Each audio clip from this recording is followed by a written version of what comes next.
Jeremy, no. Whoa, what is this? It's for you. You'll float too. It's your little doggy pet. This looks almost as shitty as the CGI. My grandfather thinks this town is cursed. That all the bad things that happen in this town are because of one thing. An evil thing.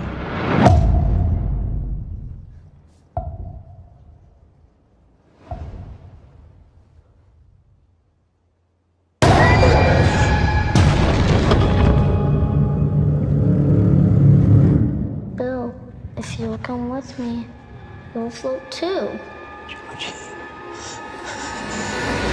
And how did it come out, Jerry? I thought it was okay. Yeah.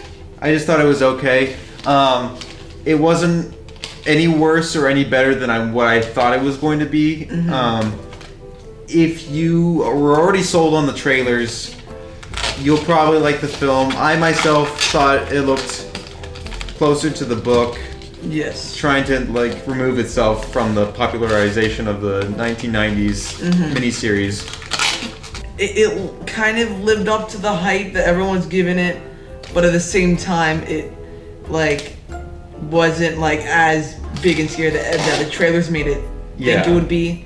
And I was surprised too when I was watching this how much they actually paid a lot of homage to the original Cary Fukunaga script. Yeah. Obviously, they had much of a base to go off of from his 2014 draft that I've read. I haven't read the 2015 draft, but from that draft, I was noticing a lot of the same beats in this film. You know, opening with Mike killing all the sheep that happens in the script. So it seems like they were going off of quite a lot of what he already planned, but they toned down a lot of the more sexualized connotations in that script, as well as maybe language in a couple of the scenes. But for the most part, it's a hard R, like it should be. That's one of my favorite points in this movie is that they made it R. I was very happy about that because if they did not make it R, it would not have been the same. This movie is gory, it is bloody, it is intense, and they Evil Dead levels. Yeah, it's very Evil Dead level, and they do not stray away from curse words, from very like overall it's like horror, which they could not have done in a PG-13 film. Sure. Yeah. And stylistically, we brought up. I mean, it. First coming out of the theater, at least, it's beautiful looking. It's they put a lot of attention into just getting these nice wide shots to show the size of what is probably more ominous than it is, but it's from a child's perspective. It's like there's some shots where like they tilt it, and it's really cool. It doesn't like feel like a dumb home invasion horror movie that everyone's seen. Like this looks different.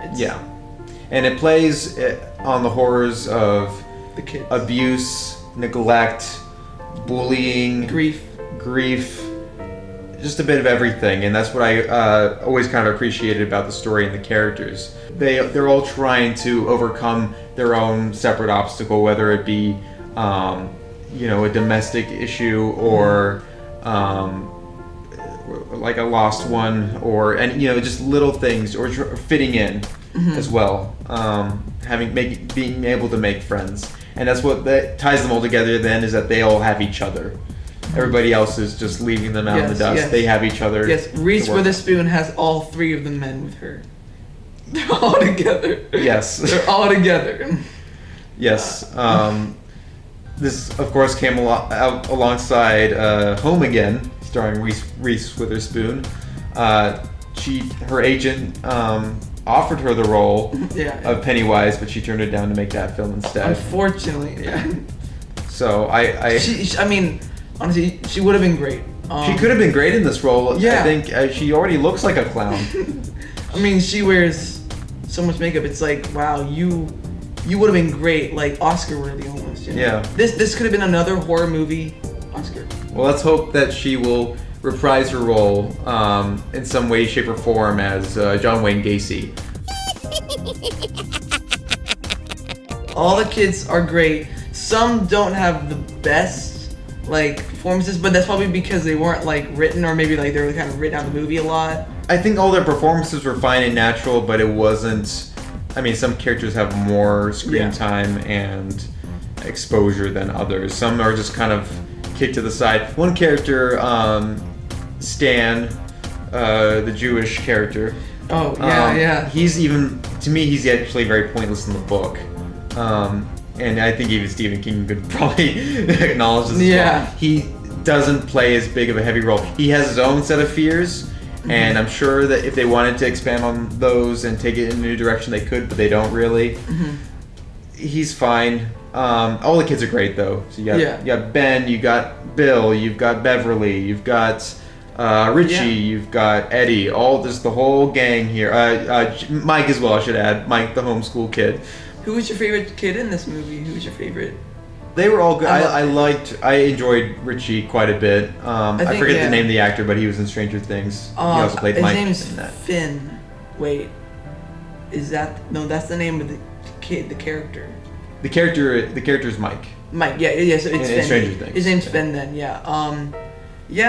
was really good. Like, he had a lot of great lines. These kids have so many good, like, one-liners. When something scary happens, they will react like how any human would. It's pretty good. I think anybody who will watch this film will relate to these children in any way. They'll get the most out of the children. They won't get enough out of the clown. Let's talk about Pennywise for a moment here. I didn't find him scary, and I didn't find him that interesting. I found him as, like, the funniest thing ever since, like the last comedy film I've seen that I just genuinely laughed at.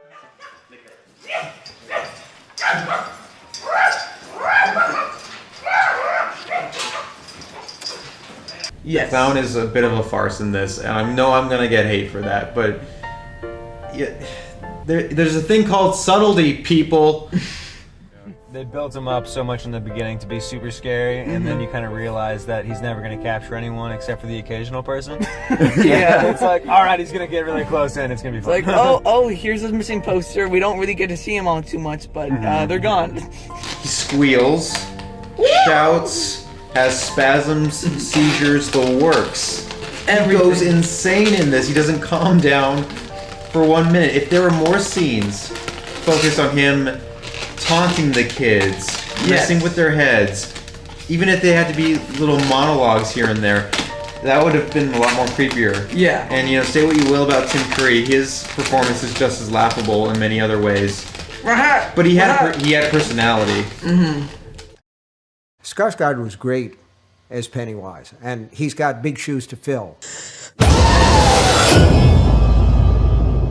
Skarsgård was great. I don't know, he's just like, he's trying so hard to be like, whoa, I'm spooky, and then no, he just kind of like, it's kind of a turn off, honestly. Yeah. There's some shots that are really cool with him. He can look menacing in some scenes, and I will give him that. And there, I will say though, the scarier adult figures in this world, in the town of Derry, are scarier than him. The manifestations of it are not as scary as these more real, neglectful, awful people in these kids' lives. Definitely. I don't know. I mean, it makes me worry what they're gonna do with the sequel when you're following adults 27 years later. This would not have been as good if they weren't. Like if they were adults, it probably wouldn't have worked. It was so good because they were kids, they were young, they were just like ignorant to the world, they were starting out new and they were discovering themselves. That's what made it so special here. I don't know how that would work with grown-ups too well. I hope they succeed. I really want them to, but I can't see it right now. It's kind of boring in the book when it gets to the adults.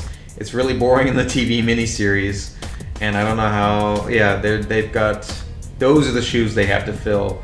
Again, as far as mainstream horror goes, this is pretty good, honestly. You always get a good couple ones each year now, and they always bring in new directors, new fresh voices. We could have gotten a very different, very abstract story if Cary Fukunaga carried on with the draft he had and his directorial vision. Yes. But overall, what we got was okay. It was fine. Could be better. It really could be better, but I'm not gonna complain too much given just what we've seen in the past. Like, it is a huge upgrade in many ways. I will say one other thing is that I'm not the biggest fan of it being set in the 80s. Not that it's a departure from the source material, but because we're so 80s centric and 80s throwbacky with every single thing that comes out now, and it just feels like another entry in the pack, you know. Yeah, I mean, technically it is 80s, but it's also like 89, so it's like it's a little, it's weird. So it's Heather's basically. It's just Heather's. Yeah, I can definitely see where that's coming from. Nowadays, everyone wants to like, let's go back to the past 80s and beyond then, and so like, yeah, I don't know. It makes sense as a generational shift, and what we're doing with a lot of films now. And it's just what people are craving. It's what's trending, but it would have stood out more if it was in the 50s. I don't think it's a spoiler because it's just kind of the thing. Like, it comes every 27 years. So, by that terms, it would come here now. Yes. So so then I'm gonna say this probably the next movie won't come out maybe like 2018 or 2019, right? Or maybe like 2020. But that would go against its own rules, so it should come out 27 years later. So the next. So you guys better be alive for 27 years. If you're not around in 27 years to see it, chapter 2. Everything's a chapter. It's like chapters, volumes. It's like, why can't you just name it? Chapters, volumes, parts, everything. Yeah. Yeah. Verse. If we stick together, we'll win.